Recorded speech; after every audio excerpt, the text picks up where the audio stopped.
Let's get started with Voice Jam Studio. The fastest way to get to making music quickly is to first, put on a pair of headphones, and secondly, you're going to want to choose a vocal effect.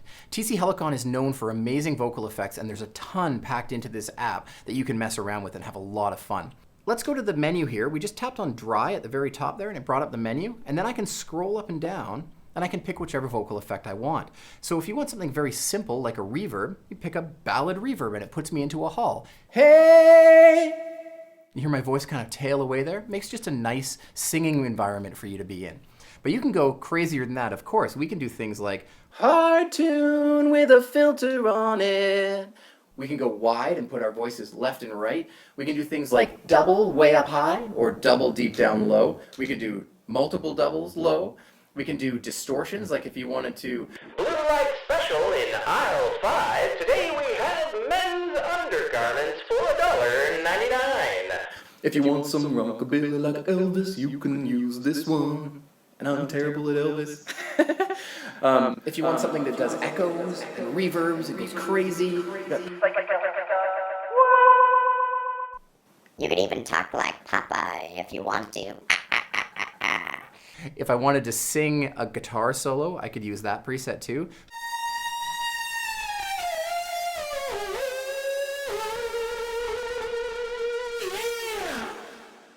So you can really have fun going back and forth between those effects. Once you've actually found the sound that you like, you're going to want to go in and make a song. So the basis of any recorder that has looping and sync and stuff like that in it means using a metronome to keep everything on time. If I find the little light bulb that's right down in the middle of the bottom of the screen there and I press on it, you can see that I have some choices for sounds that my metronome is going to make. Things like a stick, right? It's like sticks tapping, a kick drum, a shaker, tambourine, cowbell. Now you have to use cowbell if you have anything to do with Christopher Walken, or if he's in the room or anything, it must be cowbell. Otherwise I'm going to use stick because I don't have Chris with me today. Next to the little stick symbol there that's pulsing in and out now that you can see it replaced the light bulb, I have a couple of arrows and a BPM number. Now these arrows will let me adjust the BPM up and down manually, or if I tap right in the center, I can actually tap the tempo. Make it as fast or as slow as I want. So I'm going to bring this back down to around 105.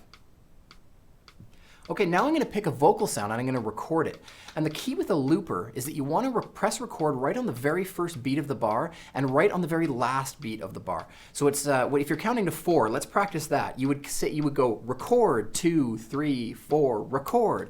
Some people will tend to try and push record a little early. You want to make sure that it's right at the very end of the bar, almost to the next beat, and then press record. So let's listen to how that sounds. 1, 2, 3, 4. 1, 2, 3, 4. 1, 2. There we go, and now I've got a loop recorded. I'm going to press the stop button there, and I don't really want this one, so I'm going to delete it. Press and hold the X button to delete there.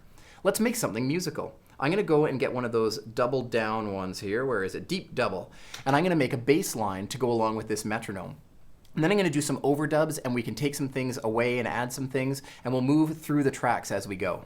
Dum-ba-dum dum dum dum-ba-dum dum dum dum-ba-dum dum dum dum. Great, so I got my first loop recorded here. Seems like it's going around just fine. I'm going to switch vocal presets and I'm going to add in some distortion.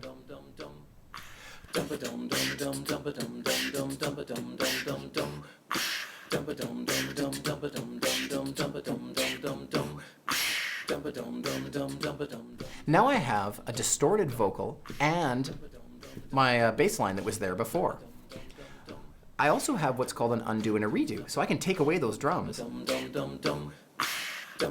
Just slide my finger to the right or the left on this little gray bar to make it come and go.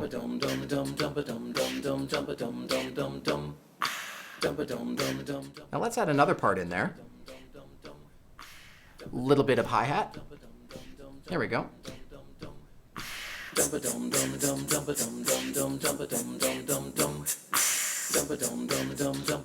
we go. Now I have 2 parts I can take away. Take away the hi-hats, take away those drums, bring them back in. Now let's make them sound a little bit more powerful. I'm going to change that stick to a kick drum. And now I might say that that kick drum is a little bit loud or a little bit quiet. I can use my finger on these mixer controls to make it louder or quieter. So I can kind of mix it all in together. Now let's do some vocal harmonies on another track, and then I'm going to sing along over top.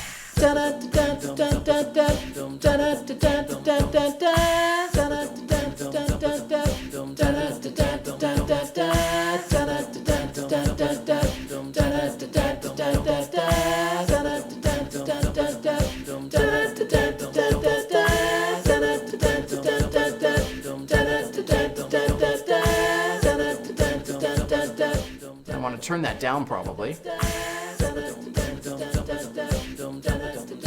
Nice, now I'm going to pick a sound that I can just sing over top of it with and have some fun. I like the sort of distorted sound, it's kind of fun to mess around with.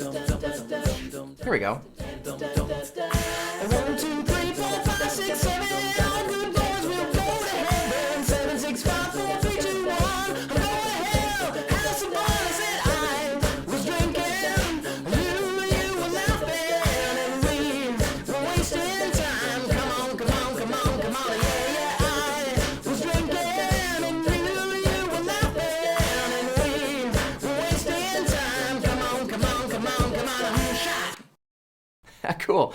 So I got a chance to create a whole little musical performance there, and if I had wanted to, I could go in and pan tracks left and right and use filters and all sorts of cool other things that are a part of that performance. But I just created a little thing there for you.